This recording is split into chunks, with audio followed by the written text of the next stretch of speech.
Halo pemirsa, bocah 5 tahun yang ditemukan tewas dalam toren di rumah orang tuanya di Cicalengka, Bandung ternyata dibunuh ayah tirinya. Pembunuhan terjadi saat pelaku mabuk minuman keras. Saya Nawa Yogi Kusuma, kita jumpa lagi di program Berita Kriminal. Bersama kita akan mengungkap dunia kejahatan dengan berbagai laporan kriminal dalam Sergam. 819 jajaran Polri hingga saat ini aman terkendali. 86 seluruh jajaran Polda mengingat timur Solo Kupang 365%.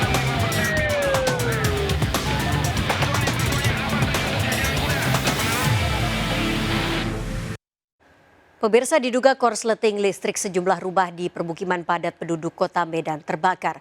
Sejumlah penghuni rumah histeris menyaksikan rumahnya ludes terbakar.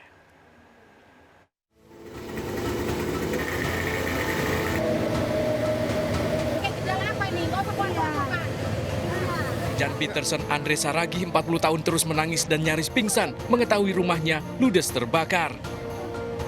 Kebakaran ini juga sempat membuat warga sekitar panik karena terjadi pada dini hari saat warga tengah tertidur. Kebakaran terjadi sangat cepat hingga tak satu pun barang berharga dari kedua rumah yang terbakar bisa diselamatkan. Korban menyebut api berasal dari belakang rumah tetangganya. Petugas pemadam kebakaran yang tiba di lokasi sempat kewalahan memadamkan api karena lokasi kejadian berada di gang sempit serta aliran listrik yang masih menyala. Setelah 1 jam berjibaku, petugas pemadam kebakaran dibantu warga akhirnya berhasil memadamkan api. Kita kesulitan untuk memadamkan lantaran PLN masih hidup di 1 unit KDH. Ada berapa rumah yang terbakar, Bang? 2 unit, Pak. Nah, kalau asal api dalam penyelidikan. Meski tak ada korban jiwa, namun kebakaran 2 rumah ini menyebabkan kerugian yang ditaksir mencapai ratusan juta rupiah. Polisi masih menyelidiki penyebab pasti kebakaran ini. Dari Medan, Sumatera Utara, Aminur Rashid, iNews melaporkan. Seorang pria asal Tanah Toraja ditemukan tewas di kamar kosnya di Samarinda, Kalimantan Timur. Korban baru saja di PHK dan berencana pulang ke kampung halaman. Evakuasi korban dilakukan petugas sesuai protokol pasien corona.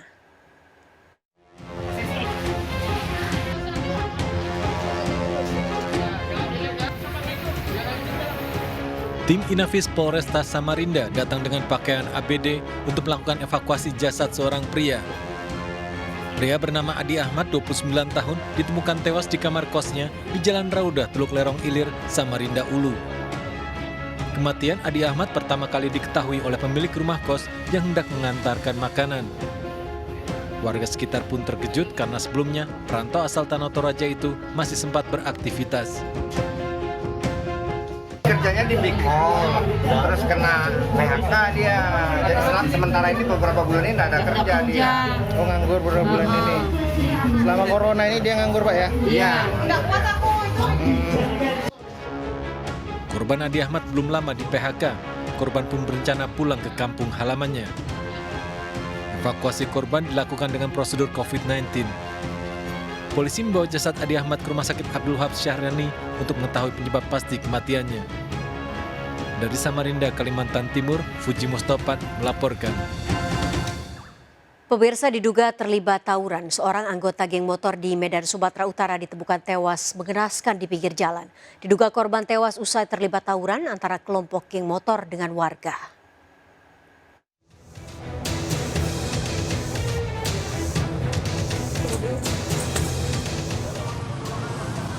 Seorang pemuda diduga anggota geng motor ini ditemukan tewas mengenaskan di pinggir jalan perhubungan Desa Laut Dendang, Kecamatan Persut Ceituan, Deli Serdang, Sumatera Utara.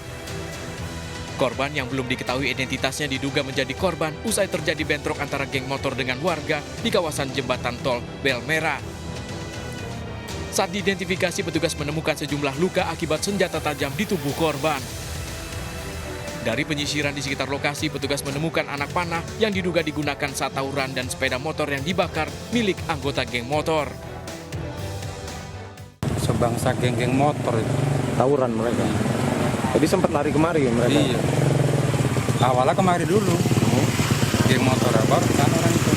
Ada korban 1 warga yang kena panah pantat. Oh, ada yang kena panah? Selain terlibat tawuran, aksi geng motor di lokasi ini sudah sangat meresahkan warga karena kerap membuat onar dan melakukan pembegalan motor warga yang melintas. Guna kepentingan penyelidikan, jasad korban dibawa ke Rumah Sakit Bayangkara Medan untuk diotopsi. Sementara kasus tawuran yang menewaskan 1 orang ini masih dalam penyelidikan Polsek Persut Ceituan, Kota Medan, Sumatera Utara. Dari Medan, Sumatera Utara, Adi Palapa, Harahap iNews melaporkan. Pemirsa, misteri tewasnya bocah 5 tahun yang ditemukan dalam toren di Cicalengka, Kabupaten Bandung terungkap. Pelaku pembunuhan ternyata ayah tirinya yang baru menikah siri dengan ibu korban.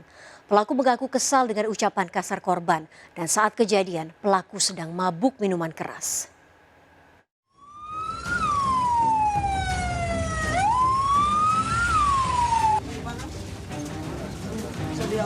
Misteri tewasnya bocah 5 tahun yang ditemukan dalam toren di lantai 3 rumah kontrakan orang tuanya di Cicalengka, Kabupaten Bandung akhirnya terungkap.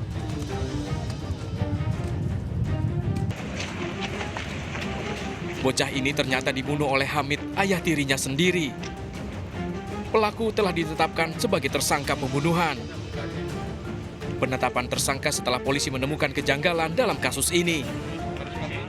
Pada saat menegur pelaku ini, si korban menggunakan bahasa kasar, intinya, "Mana ibu saya, kenapa tidak pulang sama-sama?"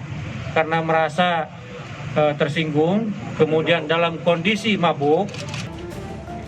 Tersangka mengaku membunuh korban dalam kondisi mabuk minuman keras. Tersangka yang bekerja sebagai pengamen mengaku kesal dengan ucapan kasar korban yang sehari-hari ikut mengamen bersama ibunya. Kesel kenapa? Sering dimarahin. Sering, berarti nggak cuma sekali itu? Enggak cuma sekali. Oh, anaknya ini maksudnya korban ini marahin Sering sama ibunya dulu. Marahnya gimana? Ya beda-beda juga. Kasar maksudnya? Iya. Artinya waktu kejadian mabuk? Iya. Mabuk apa? Mabuk minuman, Pak. Minuman apa? Minuman intisari, Pak. Sama siapa? Sendiri, Pak. Korban ditemukan tewas Jumat pagi di dalam toren berkapasitas 500 liter di lantai 3 rumah kontrakan ibu dan ayah tirinya. Terakhir, korban pamit pada neneknya untuk pulang ke rumah kontrakan orang tuanya Kamis malam. Sejak ibunya menikah siri dengan pelaku Hamid 1,5 tahun yang lalu, korban sehari-hari tinggal bersama neneknya. Jasad korban ditemukan setelah ayah tiri dan paman korban curiga mendapati tutup toren terbuka. Korban telah dimakamkan di TPU dekat rumahnya di Kampung Babakan, Stasiun Cicalengka. Dari Bandung, Jawa Barat, Tim Liputan iNews melaporkan. Pemirsa, kesal istri sirinya jarang pulang ke rumah. Seorang suami tega menganiaya balita anak tirinya hingga tewas. Jasad korban dibuang pelaku di bawah jembatan aliran Kali Cakung, Jakarta Timur. Pelaku ditangkap dalam pelariannya di Bogor.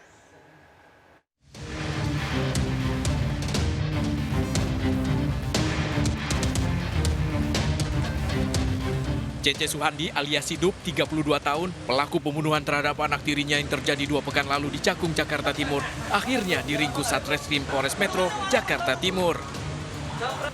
Korban, yang merupakan bayi berusia 2 tahun, ditemukan warga di bawah jembatan di aliran kali kawasan industri, Jalan Raya Pulau Gadung, Jakarta Timur. Saat ditemukan, korban masih mengenakan pakaian lengkap berada di atas tumpukan sampah. Pelaku yang kesehariannya bekerja sebagai juru parkir mengaku tega menganiaya korban hingga tewas dengan cara dipukuli menggunakan tongkat aluminium. Aksi pelaku ini dipicu lantaran kesal dengan istri sirinya yang jarang pulang ke rumah. Pelaku dibekuk dalam upaya pelariannya di wilayah Bogor, Jawa Barat. Pelaku dapat ditangkap, di mana pelaku ini merupakan bapak tiri dari korban sendiri. Motif tersangka melakukan tindak kekerasan karena merasa kesal dengan istri sirinya yang merupakan ibu dari korban, ya, sehingga melampiaskan kemarahan kepada anak tirinya. Pelaku bakal dijerat pasal tentang perlindungan anak dan terancam hukuman maksimal 15 tahun penjara. Dari Jakarta, Rio Manik, iNews melaporkan. Pemirsa, PMI Cabang Jember ditipu pasangan suami istri donatur yang berjanji memberikan sumbangan 16 miliar rupiah untuk pembangunan klinik. Sebelumnya, Pak Sutri ini juga menipu pasangan artis Ashanti dan Anang Hermansyah terkait pembelian rumah mewah mereka di Cinere seharga 35 miliar rupiah.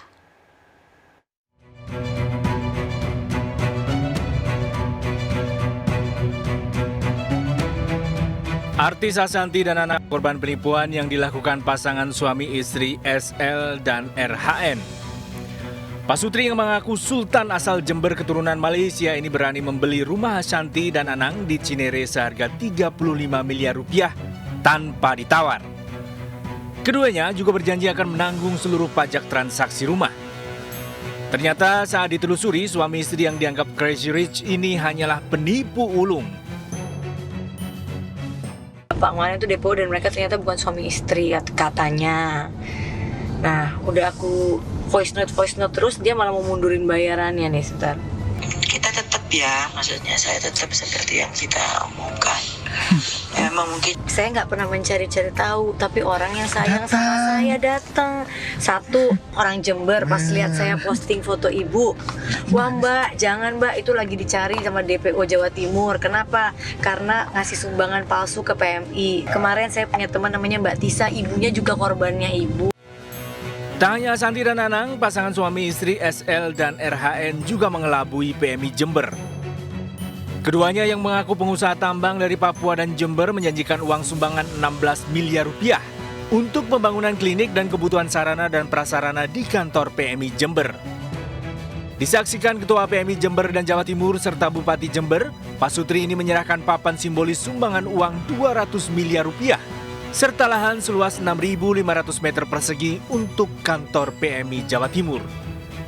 Namun keduanya menghilang dan tidak bisa dihubungi. Dan di dalam MOU diminta rekening PMI.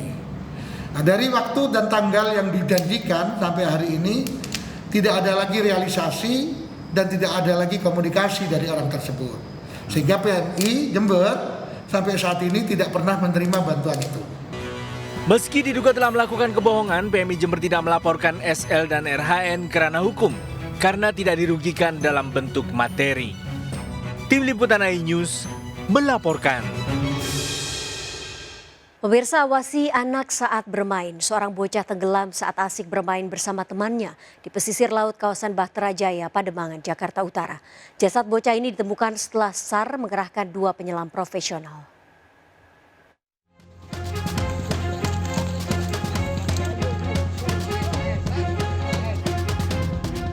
Tim Basarnas menurunkan 2 penyelam profesional untuk mencari korban tenggelam di pesisir laut Bahtera Jaya, Ancol, Pademangan, Jakarta Utara. Tim SAR diterjunkan untuk mencari bocah Yusuf Rahmat yang tenggelam saat bermain di laut bersama 6 temannya. Sebelumnya, petugas pemadam kebakaran telah mengerahkan sebuah perahu karet untuk melakukan pencarian, namun tak membuahkan hasil. Pencarian yang dilakukan 2 penyelam profesional membuahkan hasil. Bocah Yusuf Rahmat 11 tahun ditemukan di kedalaman 4 meter. Namun korban ditemukan dalam kondisi sudah tidak bernyawa sehingga langsung dibungkus kantong jenazah. 10 korban berhasil diketemukan dalam kondisi meninggal dunia dengan radius titik penemuan tidak jauh dari biak tenggelam. Kondisi korban ditemukan di kedalaman 4 meter. Nah, korban itu kemarin kronologisnya tuh berenang bersama 6 orang temannya dan korban itu memang tidak bisa berenang. Keluarga korban hadir di lokasi menyaksikan pencarian lanjutan. Jasad korban kemudian dibawa ke RSUD Koja. Dari Jakarta, Vendra Kurniawan melaporkan. Viral di media sosial, seorang lurah mengamuk di sebuah SMA negeri Kota Tangerang Selatan. Diduga oknum lurah mengamuk karena anak titipannya tak diterima di SMA tersebut. Sergap segera kembali dengan informasinya sesaat lagi.